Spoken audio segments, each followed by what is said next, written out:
Welcome to Rivendell.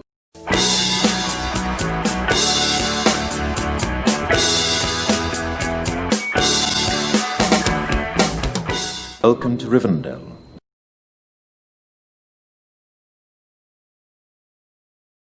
March 2020 was a time of a lot of uncertainty increasing for a lot of people.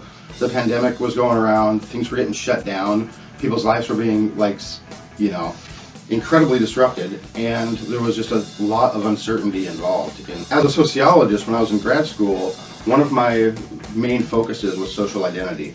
And one component of social identity theory is what's called uncertainty identity theory.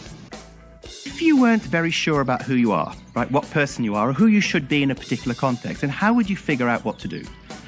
What attitudes should you express? One of the ideas in uncertainty identity theory is that when an individual feels uncertain have feelings of uncertainty about themselves and who they are, they're more likely to join groups. Uncertainty identity theory, it's a theory about what motivates people to join groups, to identify with social categories. Social categories can be like a national group, a political group, an ethnic group. That give them a sense of identity, tell them and let them know through social cues how they're supposed to behave, what they can expect. Then you can kind of figure out how you should behave, how you should interact with people who are like you, how you should interact with people who are not like you.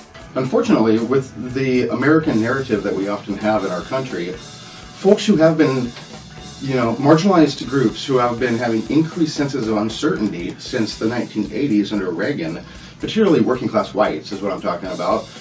The Reagan era has conditioned them to see anything in terms of class as somehow socialist or commie or something that can in no way be a part of their identity.